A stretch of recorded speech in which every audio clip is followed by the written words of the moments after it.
So many people are waiting for reforms here in Ukraine, and especially the Ukrainians. But some people want to know something visible. So this week, for many months, a lot of people had been waiting for the launch of the pilot project of the change in the police, in the traffic police in particular. So there was a Georgian deputy minister who was working, and now we currently can see the guy who'd been chosen to be the head of the pilot project of the traffic police in Kyiv. So that would be something. So there were the people who wanted to come to the, there was a project by the ministry, the people went and joined, they were trained, so let's see how it would work, as the traffic police probably is known for its notorious corruption, and that was probably had the worst reputation ever. So these pictures were, it was something fresh for, at least for, they were all over the place in Ukrainian social networks and not there. Absolutely, but as we know, reform doesn't just come from the top down, it also comes from the bottom up. And to talk about that a little bit more, we're happy to have Natalie Sedletska of Radio Free Europe, Radio Liberty, join us. Thank you so much for being on the program. I just want to start by showing a couple of pictures from one of your recent investigations. We could pull up the first one now, I think from Instagram, and have that. We got that? We're still waiting? No? So just would explain, before we're waiting for the pictures, that there are many investigations you're doing, because you that is your focus, which had led to some results. So either the people had been fired, and one of the very recent was about the investigation of the head of the traffic police here in Kyiv. What had happened to him? All right, I think we're ready for one of them now, if we could pull that up. Okay, so we have a beautiful picture of a girl on a boat in the sea. How does that become investigative journalism? What does that start to tell you? This lady is a daughter of now his ex, head of the traffic police of Ukraine, and he used to be a governmental worker for his whole career. That means that he didn't have any kind of a business, and his daughters are living luxury life, flying private jets on the first class, and posting pictures from many countries. And here is the picture when she's with the Paris Hilton. It's all became known. It's a Paris Hilton. It is. Okay. Yes. So it's became known.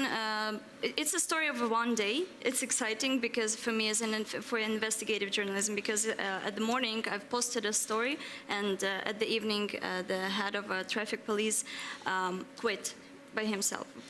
So, and just to emphasize why it can lead that way, we had this infographic translator that you guys had worked on, that just by looking at social media, looking at Instagram, looking at license plates, they had cars worth over $400,000 when his salary was what, a couple $100 a month? That's right. And investigation haven't started with the social media. It started when we asked for a declaration of an income, of official income of the head of a traffic police, and they declined to give it to us. So we decided, if you decline to give us the public information, then you hide something. So that's why we started to dig on what exactly he has, what house he lives in, and we found out that he lives in a house which is not in his declaration from previous years, but he lived there for many years already. So that means that he is not going in the law of anti-corruption law, and that means that this has to be judged by the head of the Ministry of Interior Affairs. But there was no reaction when we were complaining, why don't you give us declaration, why don't you show your real assets, you know, And they were legally required to as well, right? If you submit that request, there are certain transparency standards in Ukraine. The fact is that they haven't still gave us these declarations yet. So we still don't have them. So when we found the house which was not in the declaration, I wondered, okay, what is the way of life he lives? And then we found out that this family of one of the person who gets official salary of a few thousand hryvnias, few $100s, right? His family has full garage of luxury cars. Now we kind of show the private parking of the traffic police back then. And so at the end of the day, Mr. Yershov decided to quit himself from the traffic police. But from one side, it's a good result. From another side, I would expect something more strong. I would expect that the Minister Avakov would make a political decision to investigate the origin of the assets of the family, where they got them from. But this wasn't his goal. So the outcome of the story is that he quit. He continues to live in his life, and there was no real investigation inside of the Ministry of Interior Affairs. And the result of it is just that, yes, there were some information which is right in our investigation, but it's enough that he is not the head of a traffic police. And how common are these cases? Because we recently hear a lot. This became a practice which hadn't been practiced before, that, for instance, an MP would resign after a scandal. I mean, previous MPs had never resigned. They didn't care about anything would write. So now it happens, but what happens next to them? Is it just one case, or what is your judgment from the other investigations? It's very common.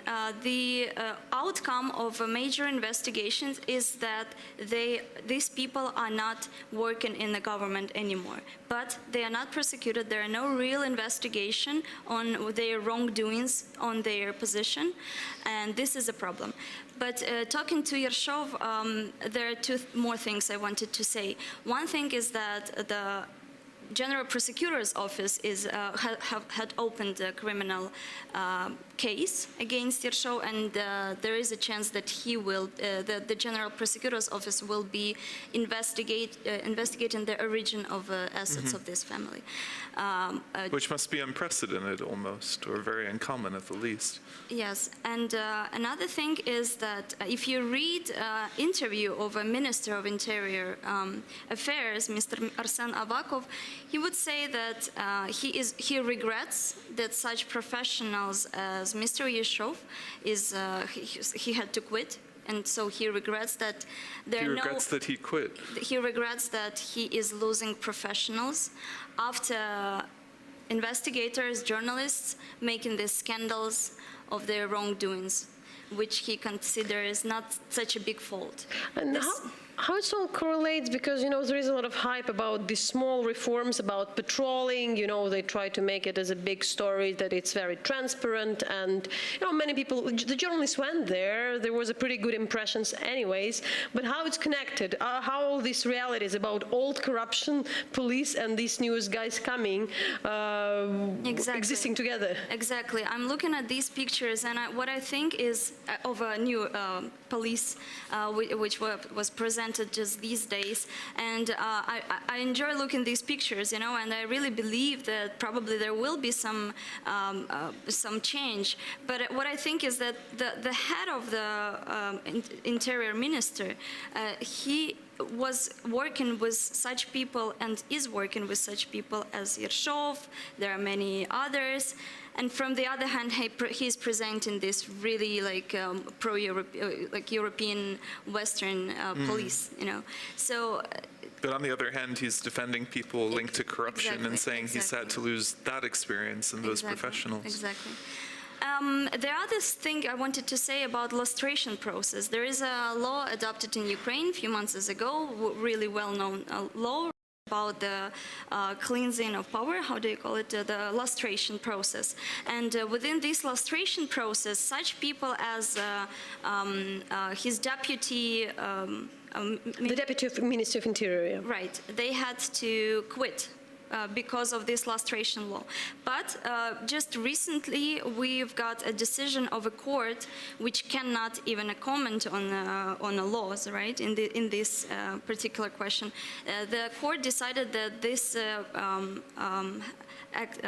deputy head of a minister, there are no reasons for him to quit. So he's still in his position. And, there is a huge sabotage of this lustration process. Well, and that's the concern, I mean, not just with lustration, but in general, that there'll be some large reform legally, but then somewhere in the process of enacting it, it'll go missing, or there'll be use of courts or other nuances to keep people in power and keep the system from actually changing.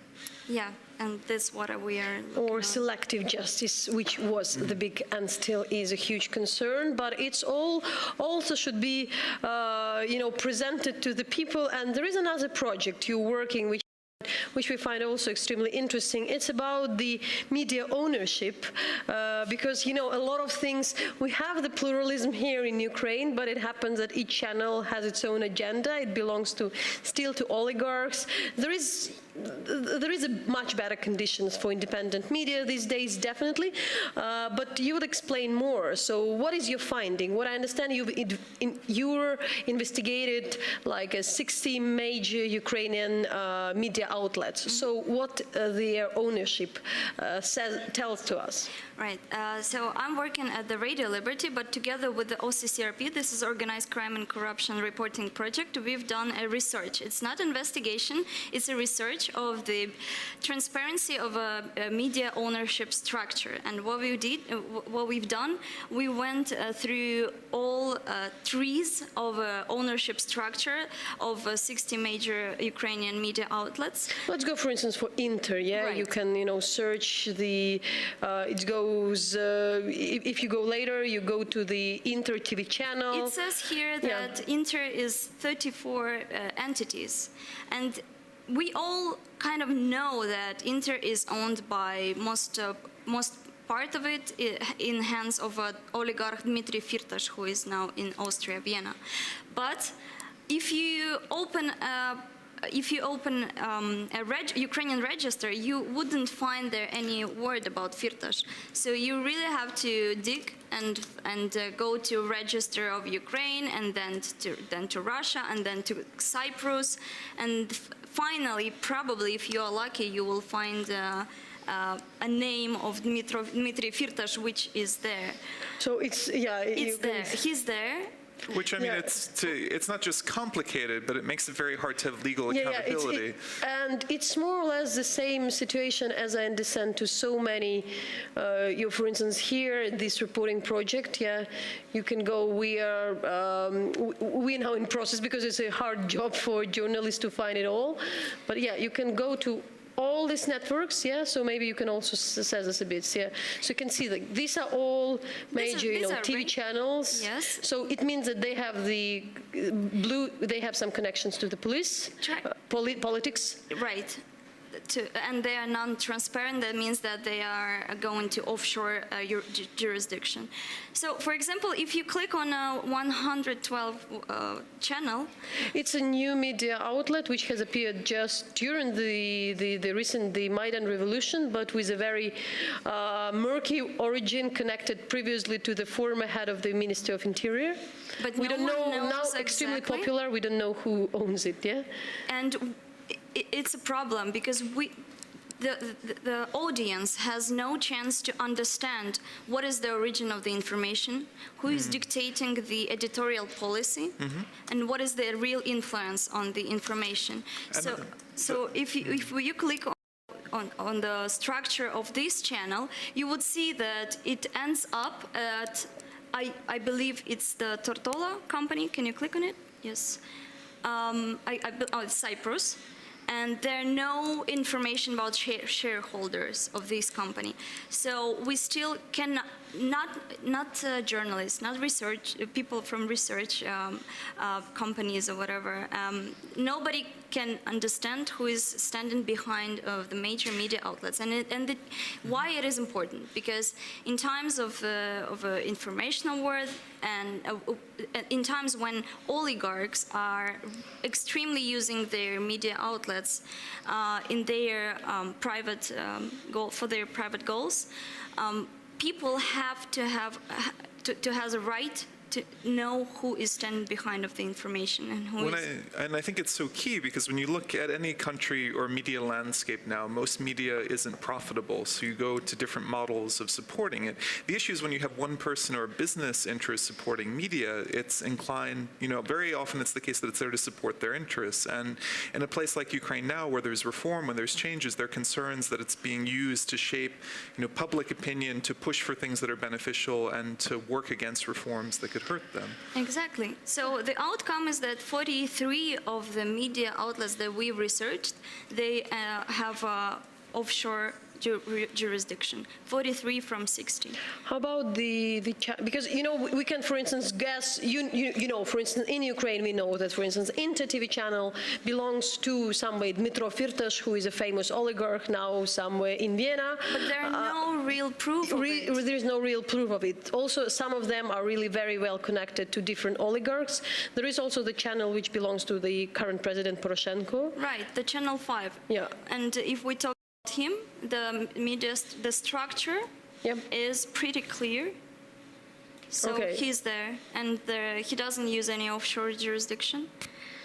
So this is kind of a good example, except the president has the television channel. The very famous, very influential TV channel. Yes. So this is a base for two things. First, it is a base for investigators, journalists, to investigate who are standing behind these companies, what are real people who influence the information. And another thing is that there is now a big discussion whether the law on transparency of media ownership should be adopted in the parliament. So next week, probably we will see that the parliament will vote for this law. And it will say for the media outlets that they have to disclose their real owners and the beneficiaries of these media outlets. Let's see how it would be, because there is also a lot of political interest behind the people who are sitting in the parliament. Natalia, thanks so much for coming to us and explaining all the things and investigating. There is a lot more could be done.